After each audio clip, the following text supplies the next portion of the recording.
It's midnight and you're tuning into Nightline with me, Azaria Tagaya. The top stories. COVID-infected may be allowed to vote in GE15.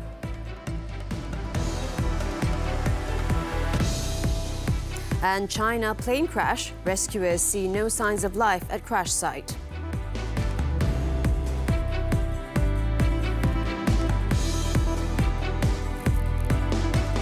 Good morning.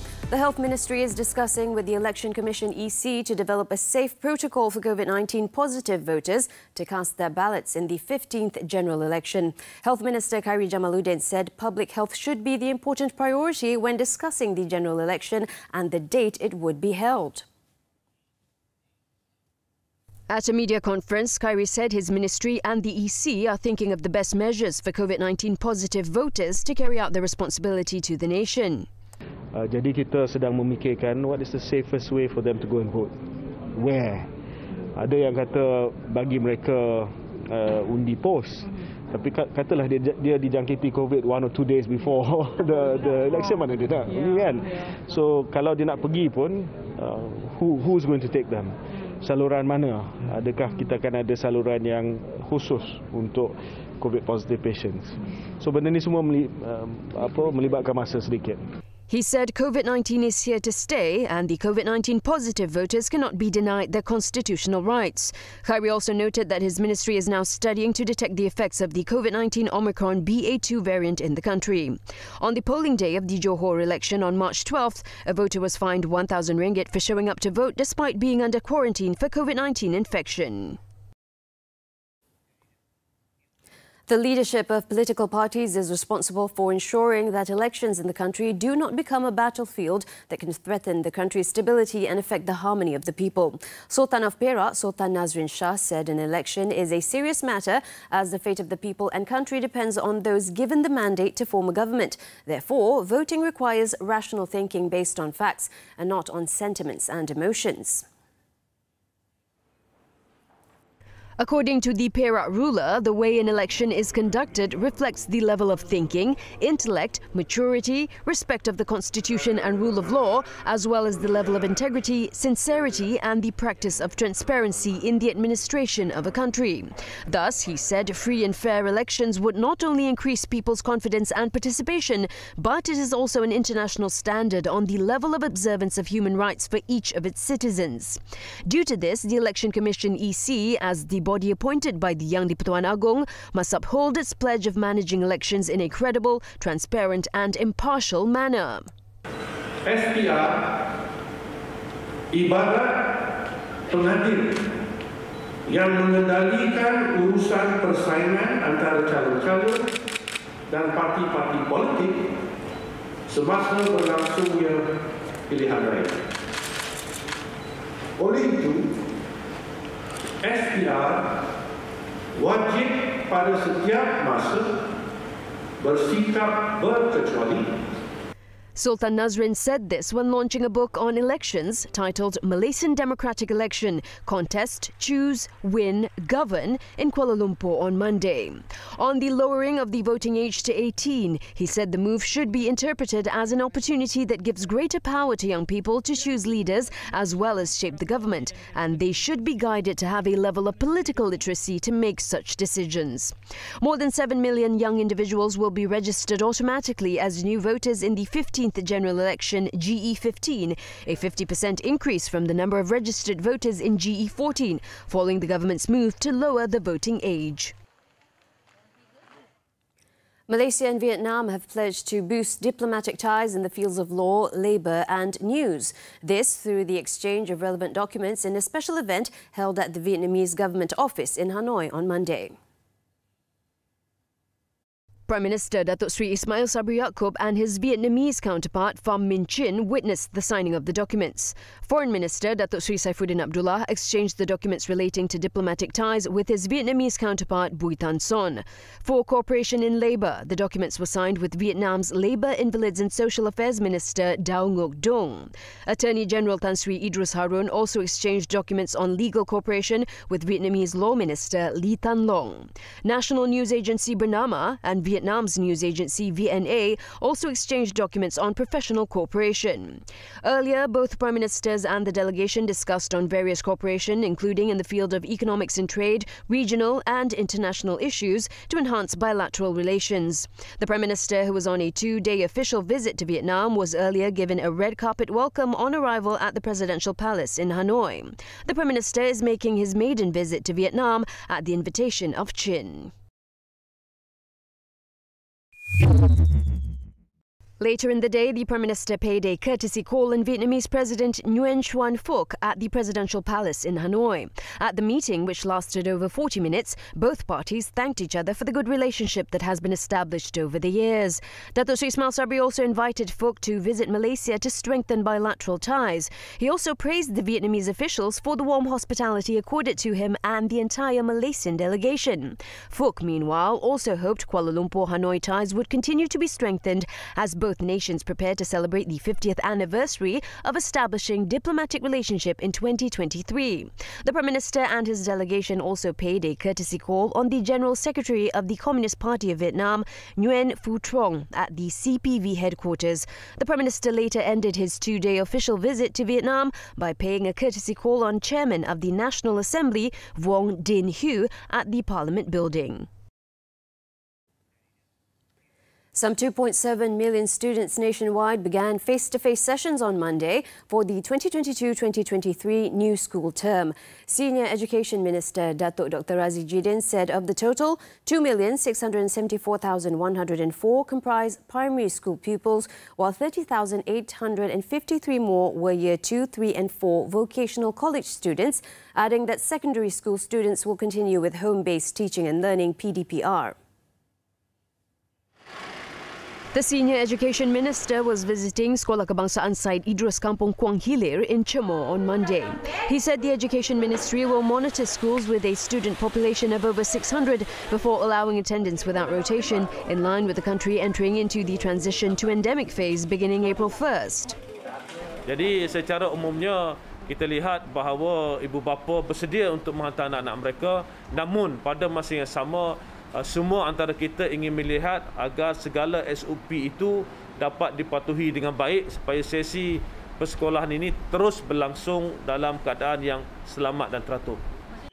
He noted that the ministry cannot wait for the vaccination rates to go up or set a certain vaccination rate before allowing attendance without rotation, as the vaccination rate for children is still low, and that is why the new session will be monitored for a certain period. In another development, Datuk Dr. Razzie said the ministry was studying the reasons behind teachers opting for early retirement of late. On February 17th, Perak Menteri Besar Datuk Sri Saarani Muhammad said the state government has been receiving reports of teachers retiring early due to rising stress levels caused by the COVID-19 pandemic.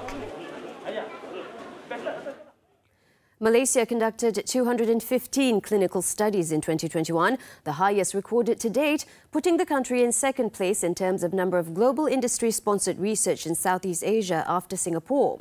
Health Minister Khairi Jamaluddin said Malaysia conducted a total of 1,806 sponsored clinical research between 2012 and 2021, with over 834 million ringgit gross national income (GNI) generated.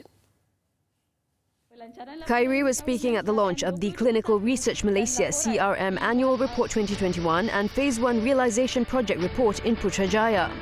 Melangkah ke hadapan, saya beraspirasi untuk melihat CRM meneroka ujian klinikal yang lebih banyak yang melibatkan domain peranti perubatan, medical devices, yang belum diterokai dan mempunyai potensi yang sangat tinggi. Last year, infectious diseases topped new sponsored clinical research in Malaysia with 40 studies, reversing the trend since 2012 when oncology comprised the majority of studies involving novel therapies. Oncology came in second in 2021 with 33 new studies. The highest value contracted last year was worth 226 million ringgit. The Communications and Multimedia Ministry, KCOM, has proposed for non-fungible tokens, NFTs, and crypto mining activities to be legalized to help the younger generation who are actively involved in this space. Its Deputy Minister, Datuk Zahidi Zainul Abidin, said the ministry will also look into ways to increase the youth's involvement in digital assets. Walau bagaimanapun, kita di pihak kementerian, kita ingin daftarkan sebab ini masa depan, perniagaan masa depan. Juga program keuangan masa depan, terutamanya anak-anak muda sekarang ini. Jadi kita harap kerajaan dapat membenarkan dan dapat, kita kata sekarang ni tak legalize, sekarang ni kita kalau cuba macam mana kita nak cuba legalizekan benda ni supaya penyertaan golongan anak muda dalam kripto ini dapat kita kembangkan dan dapat kita bantu mereka. Sebagai contohnya, sekarang ni kecurian elektrik dan sebagainya, mining kripto, kecurian, perniagaan yang haram dan sebagainya. Terutamanya daripada kalangan anak muda. Datuk Zahidi said this in the Dewan Rakyat on Monday in reply to a supplementary question from Ledang Member of Parliament Syed Ibrahim Syed Noor on the government's stand on trading using NFT platforms which were becoming more popular, especially among the younger generation. He also said that such matters are under the purview of Bank Negara Malaysia and the Securities Commission.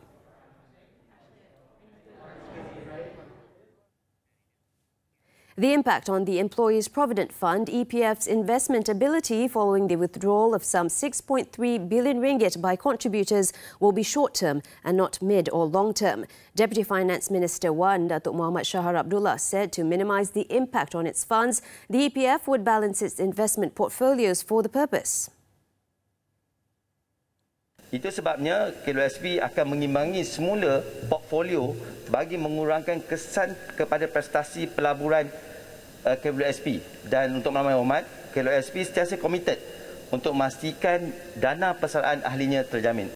He said this when answering a supplementary question by Pokok Sena MP, Datuk Mahfuz Omar, in the Dewan Rakyat on Monday. He noted the withdrawals would help spur the local economy by increasing consumer purchasing power.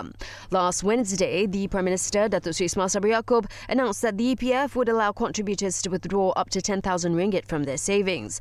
A total of 101 billion ringgit was withdrawn by some 7.34 million EPF contributors through the previous iLestari, iSinar and iChitra schemes. More local updates later in the bulletin, but first, after this breather, Ukraine rejects Putin's ultimatum to surrender besieged Mariupol.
Welcome back on to the foreign news. Chinese President Xi Jinping has ordered an all-out search and rescue effort after a passenger plane with 132 people aboard crashed in the country's South Guangxi Zhuang Autonomous Region Monday afternoon. Xi said in his instructions that he was shocked to learn about the incident involving China Eastern Airlines flight MU5735 and has ordered the immediate launch of an emergency response, all-out search and rescue efforts and the proper settlement of the aftermath. Xi also ordered swift action to be taken to identify the cause of the crash and to strengthen the safety overhaul of the civil aviation sector to ensure the absolute safety of the sector and people's lives.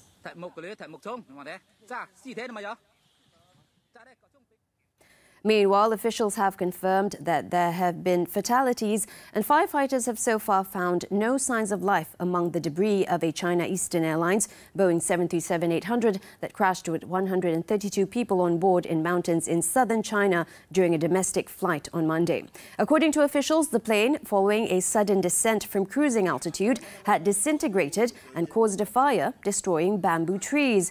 It was confirmed late Monday that at least some people involved in the crash had been killed and there were no signs of life among the debris. Officials did not provide any more information or give details on any survivors, adding that rescue operations were still ongoing. The incident occurred while the plane was flying from the southwestern city of Kunming to Guangzhou, bordering Hong Kong. There was no immediate word on the cause of the crash, but flight trackers showed that the plane descended at a final rate of 31,000 feet a minute. The aircraft, with 123 passengers and 9 crew on board, lost contact over the city of Wuzhou. The flight left Kunming at 1:11 p.m. and had been due to land in Guangzhou at 3:05 p.m. local time. Ukraine rejected a Russian ultimatum to surrender the besieged southern city of Mariupol as renewed overnight shelling killed 6 in the capital, Kiev. The Kremlin's military command had previously warned authorities in Mariupol that they had until 5 a.m. Monday local time to respond to 8 pages of demands, which Ukrainian officials said would amount to capitulation. Kiev's Deputy Prime Minister Irina Vereshchuk, however, dismissed the early morning deadline, saying Moscow should instead allow hundreds of thousands of trapped Mariupol residents to escape. The rejection came as Russian bombs hit targets across the country overnight, killing at least 6 in Kiev and allegedly damaging a chemical plant in the north of the country, causing an ammonia leakage.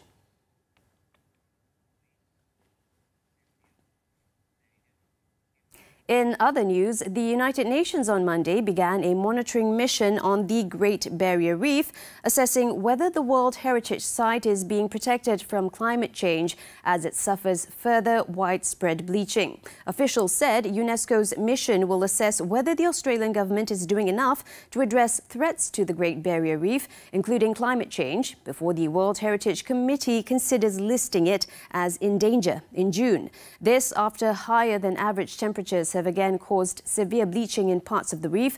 Dashing hopes of a cooler La Niña summer could spare corals from another season of heat damage. Since 2016, the Great Barrier Reef has been hit by 3 mass bleaching events, during which heat-stressed corals expel algae living in their tissues, draining them of the vibrant colors.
Back on Nightline now with some sports news. Taylor Fritz claimed his first ATP Masters 1000 title on Sunday after beating Rafael Nadal in straight sets in the final of the Indian Wells tournament in California.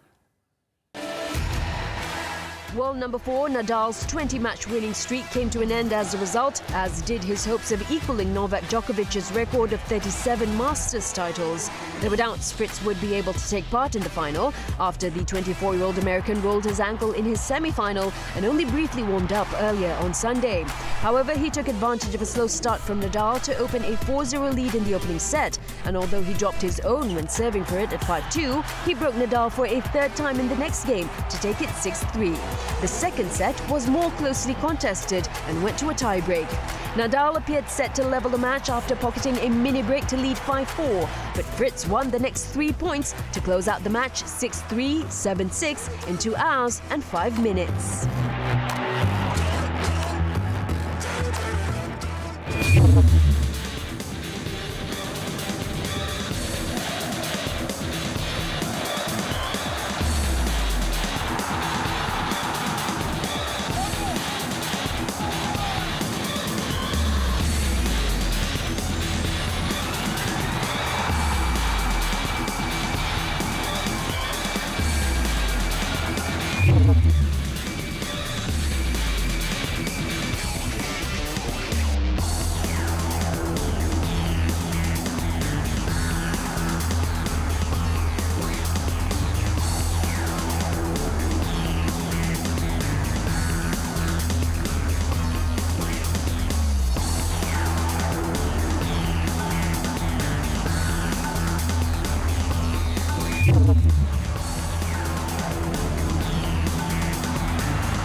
Widow loses almost 4 million ringgit in love scam. This and more on the local front when we return.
Welcome back. Now in Pahang, an 11-year-old boy died after he was allegedly kicked, choked and assaulted by a 16-year-old boy in an incident stemming from a dispute over 4 ringgit.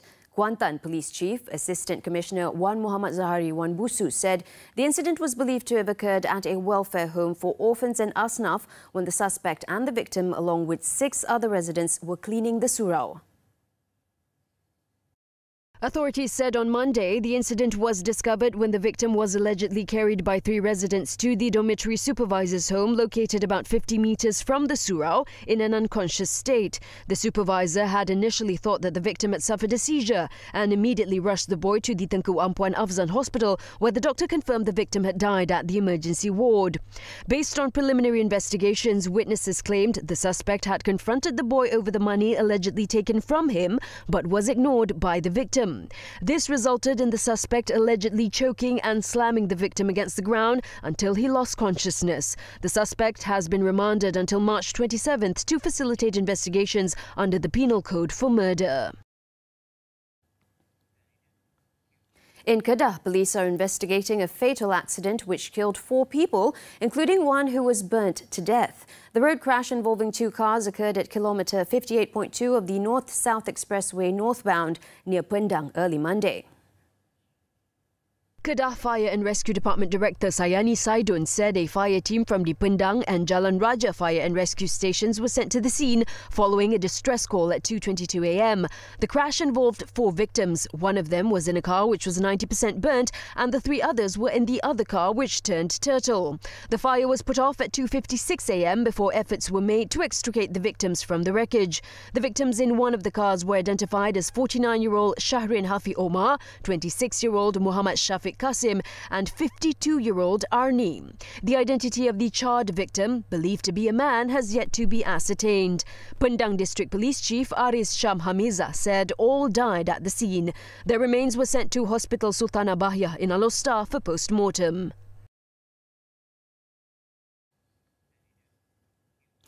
Now, here's some advice from the police. Do not easily trust individuals met through social media. And most importantly, do not transfer money to those whom you've just met. The advice came after a 63-year-old woman in Pulau Pinang lost 3.9 million ringgit that she inherited from her late husband after being duped by a man posing as a South Korean who promised to take care of her for the rest of her life. State Police Chief Datuk Muhammad Shuhaili Zain said the woman became a victim of a love scam after getting to know the man through Instagram last December before continuing to communicate with him on WhatsApp. He said the woman made 184 transactions involving sums between 9,000 ringgit and 50,000 ringgit from last December until this month. She only realized she had been cheated when she found that the pictures sent by the suspect had been edited from someone else's photos. The case is being investigated under Section 420 of the Penal Code.